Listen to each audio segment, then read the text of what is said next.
radio de la Universitat d'Alacant. Tu voz creativa, Rigurosa y divertida.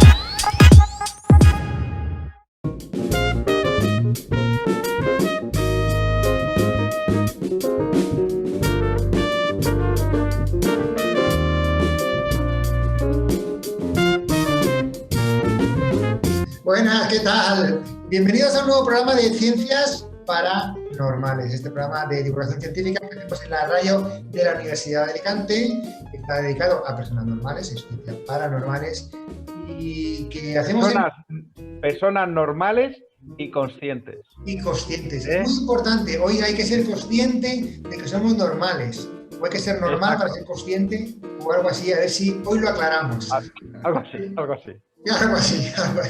Algo así. Bueno, pues aquí estamos en la Asociación de Divulgación Científica de Alicante, pleno, para hablar un poquito de ciencia y más cosas.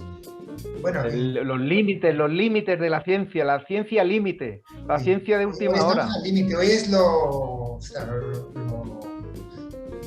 nunca visto, pero nunca sabido. Eso. Bueno, que nos sigan en redes sociales, ¿no?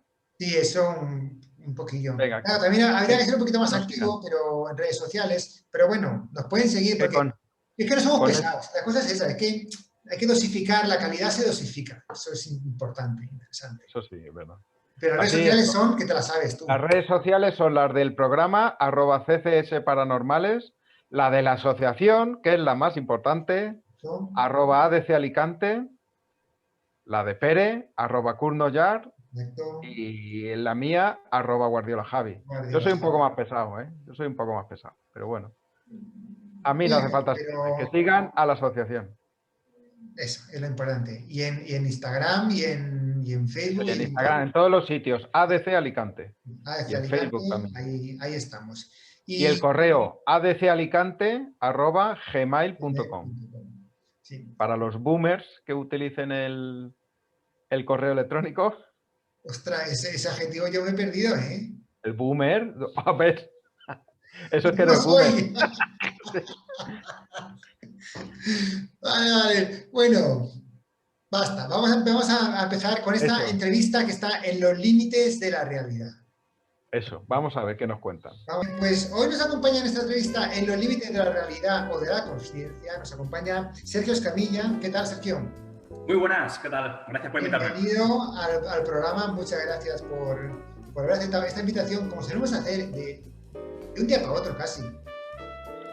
Sí, bueno, es que aquí en cuanto oímos algo por ahí que nos interesa, y en este caso este tema nos interesaba, sí.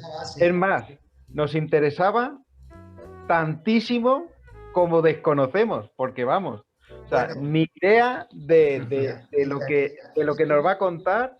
Porque nosotros no pensábamos que estábamos en otro sitio. De soslayo hemos tratado este tema en algunas divagaciones. Hombre, claro, divagando, o sea, desde la ignorancia absoluta.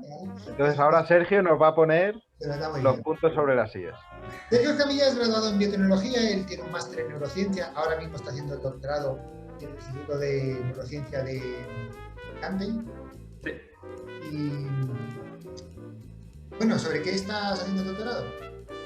Pues yo estoy en el laboratorio de mecanismos moleculares afectados en la enfermedad de Alzheimer y hay dos líneas, una línea de biomarcadores para el diagnóstico temprano del Alzheimer y otra línea de ciencia básica para descubrir e investigar los mecanismos moleculares por los que se produce la enfermedad de Alzheimer, las proteínas tóxicas, los mecanismos tóxicos, y también los mecanismos por los que esas sustancias tóxicas realmente causan la toxicidad.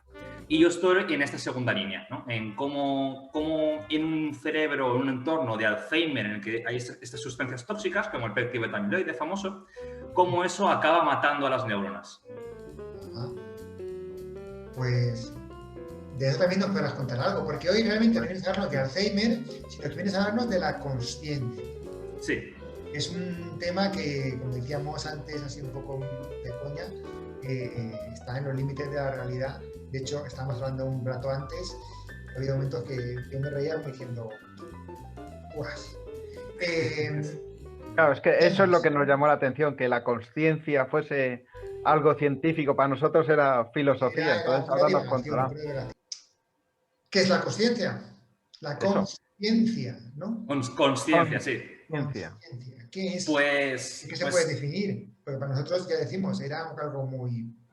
Sí, claro. O sea, ¿qué es la consciencia? Se ha intentado explicar desde hace por lo menos 2000 años, si no más. Y el alma, ¿no? El alma y esto, pues esa es la consciencia. Descartes, pienso, luego existo, hace referencia a la consciencia. Luego, contestar qué es la consciencia lleva entre los humanos mucho tiempo. Y como decís, en contestar científicamente qué es la consciencia parece imposible y si no has visto nada, pues te parece que hoy en día sigue siendo imposible. Pero cuando empiezas a ver, en el año 1990, dos personas, Christoph Koch y Francis Crick, el del premio Nobel por la estructura del ADN, se plantean estudiar científicamente la consciencia, concretamente desde la neurociencia.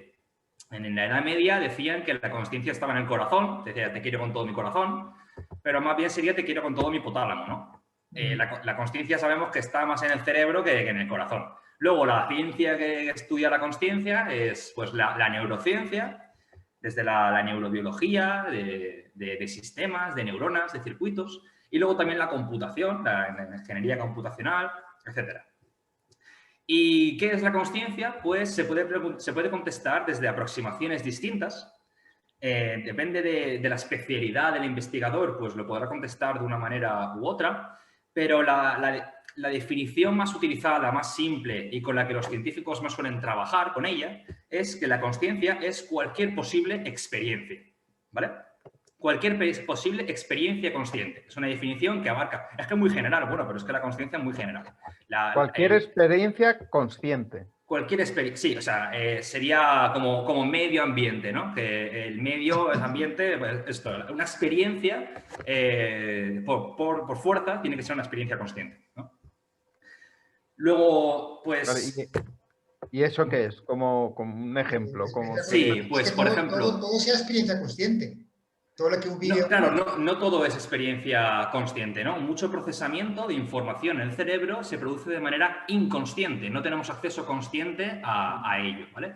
Por ejemplo, en el caso de movimientos o de comportamientos motores, cuando aprendemos a ir en bicicleta, cuando aprendemos a conducir o cuando aprendemos a tocar un instrumento, este comportamiento motor se está aprendiendo de manera consciente, ¿vale? En la corteza cerebral, la parte evolutivamente más tardía, más desarrollada en el Homo sapiens, somos conscientes de aprender eso, de esos movimientos de, uy, tengo que hacer este movimiento, no tengo que hacer el otro. Y una vez que practicamos mucho y entrenamos, lo automatizamos. Y lo automatizamos porque una vez que está entrenado, la corteza cerebral delega estas funciones en otras estructuras de debajo de la corteza, se llaman subcorticales, como los ganglios basales. Y entonces, como ya no se encarga la corteza cerebral, donde se produce la consciencia, sino en otras estructuras, no somos conscientes de ello. Y se produce de manera automática. Por ejemplo, ir en bicicleta no somos conscientes de todos los movimientos, pero cuando lo estamos aprendiendo a ir en bicicleta, sí. Otro ejemplo, pues, por ejemplo, si nos ponen delante una imagen que dura un segundo, somos conscientes de ello. Si nos ponen una imagen que dura 1 milisegundo, no somos conscientes de ello. Decimos, uy, he visto algo aparecido por ahí, pero no sé qué he visto, no soy consciente de haber visto algo. Y hay un límite que está en torno a los 100 milisegundos en el que aproximadamente el 50% de las veces sí eres consciente de haber visto algo y el otro 50% de las veces no eres consciente de haber visto algo. Y la imagen está al mismo tiempo, exactamente al mismo tiempo. Luego, la información, la luz que llega al cerebro y el procesamiento, pues debe ser muy similar, ¿no? Porque la información que llega es la misma. Sin embargo, está en esa franja de tiempo en el que a veces somos conscientes, sí, era una cara, seguro. Y otras veces de decir, no he visto nada, no he visto nada. Es decir, no soy consciente de haber visto algo. Esto me hace que pensar o sea, parece que tenga que... La consciencia tiene que ver con los sentidos, ¿no? La persona, dices, si no lo veo, o sea, cuando lo veo soy consciente, si no lo veo no soy consciente. Entonces, si lo veo o un sonido o algo que toques, tiene que ver con los sentidos. Sí, lo veo, lo toco, ¿no? Tiene que ver con la interacción con el entorno. La consciencia es porque siento, percibo algo. Bueno, no tiene por qué, ¿no? Por ejemplo, aquí tengo una lista de cosas que se me han ocurrido sobre las que puedes ser conscientes. Puedes ser consciente, una experiencia consciente de pasar miedo, sentir alegría, es decir, las emociones son experiencias conscientes. Por ejemplo, ver un objeto de un determinado color, con una determinada textura que se está moviendo con una determinada dirección, etcétera. La visión son experiencias conscientes. Escuchar música, escuchar distintas cosas. Los recuerdos también son experiencias conscientes. Jugar a algo, correr. Por ejemplo, cuando estás corriendo, la secuencia de movimientos musculares, todos esos mecanismos son inconscientes. Tú no estás pensando, vale, voy ahora a contraer el cuádriceps, pero tienes una experiencia consciente de que estás corriendo. Y los sentidos, estás viendo, sí, pero si estás en el sofá de tu casa también estás viendo y sabes que no estás corriendo, ¿no? También, por ejemplo, resolver un problema matemático. Los pensamientos abstractos, filosóficos, complejos, esos son experiencias conscientes. Sabes que estás haciendo eso, eres consciente de que estás pensando yo qué sé, en una integral. No tiene por qué ese sentido, ¿no? Es que entonces parece que vaya más allá de eso. O sea, la definición esa de tener una experiencia consciente, bueno, sí. Quizás porque falta de, a lo mejor, de conocimiento previo, de saber qué es una experiencia, ¿no? Claro, nos está dando ejemplos ahora mismo, ¿no? Claro, exactamente. No es solamente los sentidos, ¿no? Sería cualquier posible experiencia. Cualquier posible experiencia, eso es la consciencia. Y los animales entonces serían conscientes, prácticamente todos. Exactamente. O sea, los mamíferos superiores, una vaca, un perro, un gato, por supuesto son conscientes. Son conscientes del mundo externo. Si viene un león a comerlos, van a correr. Y son conscientes del mundo interno. Saben si tienen hambre o si les duele la barriga o si tienen sed. Animales más evolutivamente más tempranos, menos complejos, una abeja, un insecto, pues esto ya es un terreno más difícil de pisar porque la inferencia directa es más compleja. Yo puedo decir que un perro es consciente, más o menos con cierto intervalo de confianza, porque es un mamífero, tiene un neocórtex, que es la estructura cerebral que caracteriza a los mamíferos, caracteriza tanto a los mamíferos como a las mamas, o sea, es algo típicamente de los mamíferos. Pero otros cerebros que no tengan neocórtex, como los pájaros o como reptiles, quizás tengan ciertos grados de consciencia. Igual no tienen consciencia tan compleja, pero sí tengan. Neocórtex es una parte del cerebro. ¿Cuál? El neocórtex es la parte del cerebro más evolutivamente más tardía, que es típica de los mamíferos. Al principio, en animales, por ejemplo, en roedores, es más lisa. Bueno, al principio no, porque se cree que el ancestro tenía un poco de curvatura.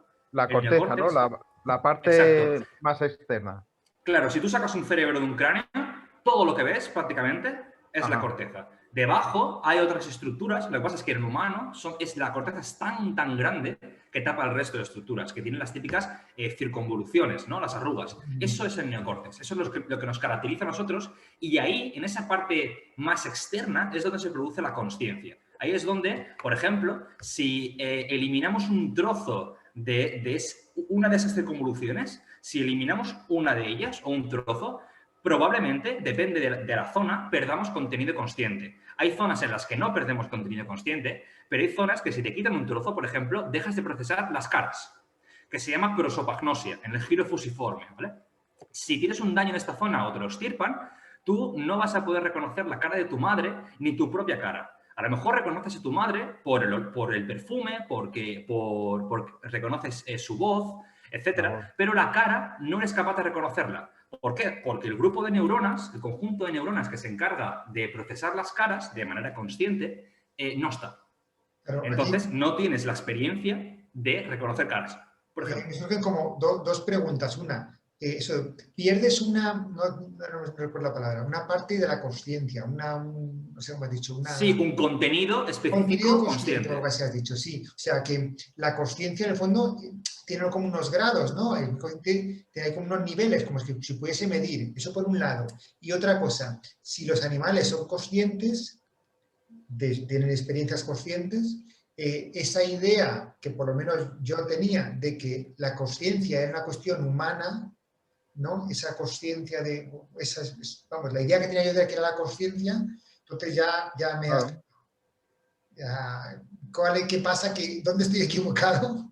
Exacto, ¿qué nos hace humanos? O nada, o sea, no hay diferencia. Sí. Bueno, mira, para esto voy a contestar con tres cosas. Una es distinguir entre consciencia en sentido amplio y consciencia perceptiva. ¿Vale? La consciencia en sentido amplio es, si estás en coma, estás inconsciente. Y si te despiertas del coma, estás consciente. Si te pegas un golpe fuerte en la cabeza y te quedas inconsciente, pierdes la consciencia y cuando te despiertas recuperas la consciencia. Es decir, o sí o no. ¿Vale? Vale. Eso es la consciencia en sentido amplio. Por ejemplo, el tronco encefálico, que es una parte del cerebro evolutivamente más tardía y que está la espina dorsal y encima el tronco encefálico. Luego estaría el diencéfalo y luego la corteza cerebral enorme, ¿no? Pues el tronco encefálico, si tenemos un infarto ahí, nos quedamos en coma, ¿vale? O un accidente de tráfico, si tenemos un daño, nos quedamos en coma. Pero entonces, ¿la consciencia se produce en el tronco encefálico? No. El tronco encefálico es necesario para que exista la consciencia, pero no suficiente. Ahí no se produce la consciencia. Nuestra consciencia, tal y como nosotros la conocemos en nuestra especie, ¿vale? Lo que pasa es que esa estructura es necesaria, pues porque, por ejemplo, esa estructura le dice al corazón que tiene que latir. Entonces, claro, si el corazón no late, pues se queda sin oxígeno o otra serie de núcleos importantes. O también, por ejemplo, se encarga esa estructura de suplir de cierta información a la corteza para que las neuronas estén activas. Por ejemplo, la serotonina, la acetilcolina, la dopamina, ese tipo de neuromoduladores se producen en el tronco encefálico y se emiten, se secretan por toda la corteza, haciendo que las neuronas de la corteza estén activas. Si eso no pasa, si esas neuronas del tronco encefálico se dañan, no se secretan esas sustancias, entonces las neuronas de la corteza no están activas y nos quedamos inconscientes. ¿Pero eso es exclusivamente humano? El tronco encefálico no. El tronco encefálico es como una... Esa parte de la consciencia no es la que nos hace humanos, ¿no?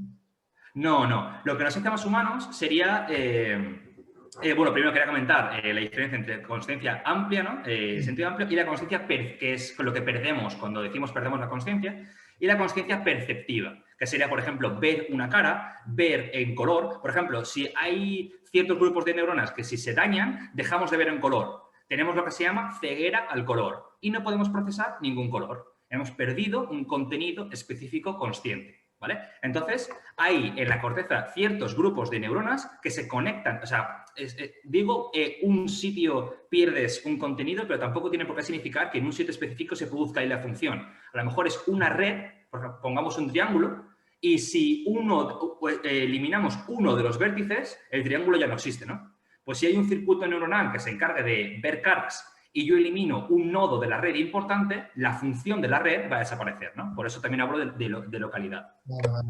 Luego, diferenciamos entre consciencia amplia, sentido amplio, consciente o inconsciente, o perceptiva, consciencia perceptiva. Es decir, color, contenidos específicos conscientes. Vale.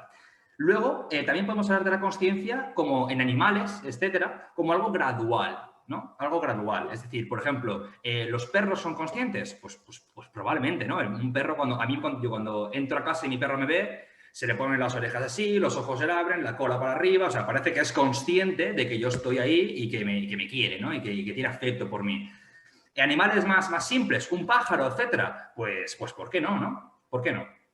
Llevan... ¿Por qué vas a decir que no? Probablemente su comportamiento es más sencillo. Bueno, pues depende, ¿no? Una abeja realmente tiene comportamientos más complejos, pero bueno, podríamos decir que quizás sí. Si nos quedamos más tranquilos, decimos que sí. Pero ¿por qué no van a tener consciencia? Quizás... Depende del pájaro, digo. Y la abeja, por ejemplo, hay estudios por ahí que dicen que saben sumar. Y el pájaro y los cuervos son muy inteligentes. Claro, eso también hace referencia a la inteligencia y la consciencia, ¿vale? No son lo mismo, pero parece que en la vida en la Tierra se han desarrollado de esta manera, ¿vale? Cuanto más inteligencia, más consciencia. Directamente proporcional, ¿vale? Se cree que esto ha evolucionado así. Cuando un animal es más consciente, es más inteligente. Se cree que esto ha evolucionado así en la vida en la Tierra. ¿Por qué? Pues porque si un animal tiene más consciencia, puede integrar más información, conoce más el mundo que le rodea y, por tanto, puede tomar mejores decisiones y puede resolver problemas de manera más eficaz, que es como definimos la inteligencia. Pero realmente serían cosas algo diferentes. Claro, porque claro, podría estar relacionado con esto, ¿no? Eso decimos que esa consciencia que nos hace humanos, ¿no? Que estábamos comentando antes o preguntamos, Sí, sí. esa estará relacionada con esa inteligencia que parece que seamos capaces de asociar o de relacionar más cosas, de integrar más cosas, ¿no? Sí. Pues, y esa consciencia Y la ¿dónde sale? autoconsciencia. Esa La Exactamente. autoconsciencia también, ¿no? ¿no? Eso, ¿cómo sale? Claro. ¿Dónde sale? ¿O dónde está? Sí, bueno. Hay un tipo especial de consciencia que es la autoconsciencia, ¿no? Del inglés self-consciousness. Esta consciencia consiste en tener la experiencia consciente, yo soy consciente de que yo existo en un mundo y nos permite, pues, pensar, discurrir, tener experiencias conscientes sobre lugares en el espacio en el que no estamos y puede que nunca estaremos, momentos en el tiempo en el que no estamos y puede que nunca estaremos, y se cree que es lo que de alguna manera genera cierta complejidad en nuestro comportamiento, ¿no? No solamente la autoconsciencia, también el resto del cerebro. Por ejemplo, el giro cingular del cerebro se cree que es el más activo cuando en tareas de autoconsciencia, pensar en la existencia de nosotros mismos. No obstante, por ejemplo, cuando miramos por ejemplo, pensamiento simbólico, lo que llamamos nosotros pensamiento simbólico, el arte, las pinturas rupestres. ¿Cuándo empiezan las pinturas rupestres? Pues empiezan hace unos 60.000 años, que es justo el momento en el que el cerebro del Homo sapiens desarrolla el córtex parietal, la parte de la corteza posterior de aquí arriba del cerebro. Y aquí no está el giro angular, aquí no se produce la autoconsciencia. Sin embargo, en estudios recientes, se cree que la consciencia, esto entra en el marco teórico que luego si quieres comentamos, de una teoría que se llama teoría integrada de la información, comenta que la consciencia se produce en esta zona específicamente. ¿Casualidad? Pues si es casualidad, vaya casualidad. Pero justo cuando se desarrolla esta parte del cerebro, empiezan las pinturas rupestres. Luego, no todo lo que nos hace especiales es la autoconsciencia. Eso sería, pensar eso creo que sería un error. Hay otras cosas que nos hacen muy especiales como especie y concretamente sería el lóbulo parietal, la parte más arriba del cerebro. Y esto está más relacionado con integración visoespacial, ¿vale? Ojo-mano, etcétera. Y con la consciencia, con la experiencia consciente, con la riqueza de experiencia consciente. En general, del mundo. Pero, y entonces, esta autoconsciencia nos hace ver nosotros mismos, lo que antes comentábamos, ¿no? Que puedes ver situarnos, ¿no? Nos sitúa en el mundo, que nos situamos en el mundo. Y esto, en principio, decimos que los animales no lo tienen, pero tampoco lo sabemos, ¿no?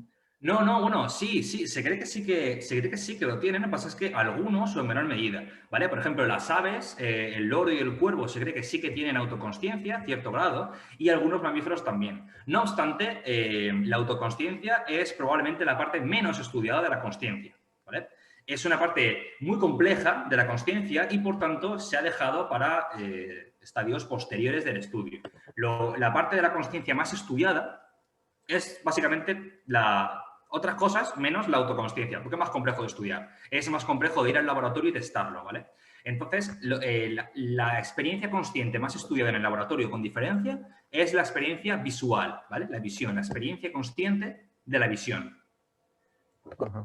¿Y qué teorías hay de la consciencia? Pues, ¿y cómo se estudian eso? ¿Qué tipo de experimentos se hacen?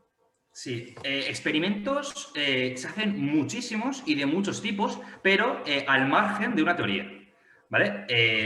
Por ejemplo, cuando en un experimento se hace algo, un laboratorio hace un experimento, no lo hace al tuntún, ¿vale? Lo hace con un pensamiento definido, pero ese pensamiento definido no es una teoría, es una hipótesis de trabajo. Es decir, tenemos un pensamiento, tenemos algo, queremos investigar algo, tenemos una hipótesis de trabajo y vamos a hacer un experimento para testar esa hipótesis y generar conocimiento, ¿no? Una teoría no es eso, ¿no? Una teoría no es propia de la biología, ¿vale? Yo he estudiado biotecnología, bueno, es una de las ciencias biológicas, y en biología no hay teorías. Las teorías hay en física, en química, pero en biología no hay teorías, o muy, muy poquitas. Y algo como una teoría de la consciencia, pues parece un poco pretencioso o que este tío está mal, ¿no? ¿Cómo vamos a hacer una teoría de la consciencia?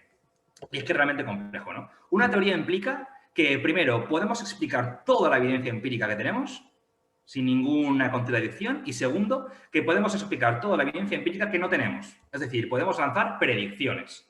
Y esas predicciones se deben de poder testar con evidencia empírica. Si una teoría lanza una predicción que no se puede demostrar, de poco uso es, ¿no?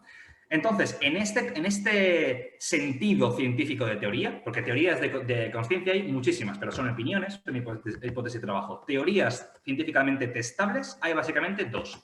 Una que se llama Global Workspace Theory, la teoría de espacio de trabajo global, que es una teoría más neurobiológica, no muy matematizada, no muy computarizada y que no lanza tantas predicciones, que básicamente dice que la información en el cerebro que pueda alcanzar una consciencia, un contenido consciente, viaja primero hacia adelante, hacia la corteza frontal, y de ahí se emite a todas las partes del cerebro que requieran de generar la experiencia consciente en concreto. Por ejemplo, si estamos prestando más atención a algo visual o a algo del sonido, pues esa información sería más aprovechada por esa corteza u otra.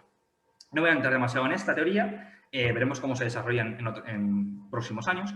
La teoría más desarrollada, que en mi opinión es la más sólida, la que ha lanzado predicciones y que se están testando científicamente y que parece que se están demostrando, y de hecho están empezando a tener uso en la clínica, en hospitales, etc., se llama teoría integrada de la información. Esta teoría no me da tiempo a explicarla bien, porque es una teoría muy compleja, pero lanza predicciones asombrosas, realmente asombrosas. Esto, cada uno que se lo lea en su casa tranquilamente, porque es un poco loco, ¿no? Pero dice que esta teoría dice que la consciencia es la integración de la información. Es un tipo de información, es decir, la integración de la información. Este concepto de integración de la información es un concepto matemático, ¿vale? La integración de la información se puede hablar desde distintas vertientes. He integrado bien la información, me lo sé bien para el examen. No, eso es distinto. Esto es una cantidad matemática que se puede calcular, ¿vale? Pues esta teoría dice que si la integración de la información vale 0, se calcula y es 0, el sistema físico del cual se ha calculado no tiene consciencia. Sin embargo, un sistema físico, si se calcula la integración de la información y da mayor que 0, da igual que sea, no tiene unidades, da igual que sea 1 que 3 millones, ese sistema será consciente. Si tiene 3 millones, será mucho más consciente que si tiene 1. Y si tiene 1, será más consciente que si tiene 0,3. Pero será consciente. La verdad entonces, es que lo que un poco... Javi. Yo digo, o sea, estás hablando de cualquier sistema físico. Integrar información entiendo que es coger información de distintos sitios y sacar otro resultado a partir de esto. Es decir, pensar o relacionar conceptos o informaciones o estímulos, ¿no? Bueno, es algo más complejo. O sea, como digo, integrar información lo puedes utilizar de distintas maneras, ¿no? O sea, yo puedo estudiar biología y si me ponen una película, lo integro y lo aprendo. Vale, esto no es, ¿no? Este concepto de integración de información tiene que ver con el concepto de sinergia o de irreducibilidad, ¿vale? Si tenemos un sistema físico que está conectado de una determinada manera y procesa información de una determinada manera, si este sistema físico lo dividimos en sus subpartes individuales, lo dividimos en todas sus partes y vemos la información que arroja cada una de sus partes y las sumamos por separado, si la información es igual, el resultado es el mismo que cuando el sistema está entero, conectado entero, decimos que el sistema no integra información, no es sinérgico, no es irreducible. Sin embargo, si un sistema físico, cuando procesa información, debido a la manera en la que están conectados los elementos entre sí, si lo dividimos en sus partes y vemos la información por separado, este sistema, la información por separado sumada, es menor que el sistema cuando está en su conjunto, ¿vale? Es decir, este sistema sería sinérgico. El todo es mayor que la suma que las partes. Este sistema es irreducible. Este sistema integra información, ¿vale? La cantidad de matemática, que lo llaman con la letra griega phi, en este sistema que integra información sería mayor que 0 Y en el otro sistema, en el que el todo no es mayor que la suma de las partes, phi, la interacción de la información, sería 0. Esto Vale. va Sí, para estar aquí bueno, siglos. Y claro. nos ha ido el tiempo ya, volando. Sí. Ya está. Sí, estamos fuera de tiempo. Estamos fuera a total. Vale. Hasta la próxima a los oyentes, pero esto da para más. Seguiremos divagando sobre esto. Sí, seguiremos. Muchas gracias. No, ya no divagamos. Ahora tenemos a alguien que nos guía. Que nos ponga fines. Bueno, quiero grabación. Bueno, Chao y hasta la gracias. próxima. Hasta luego.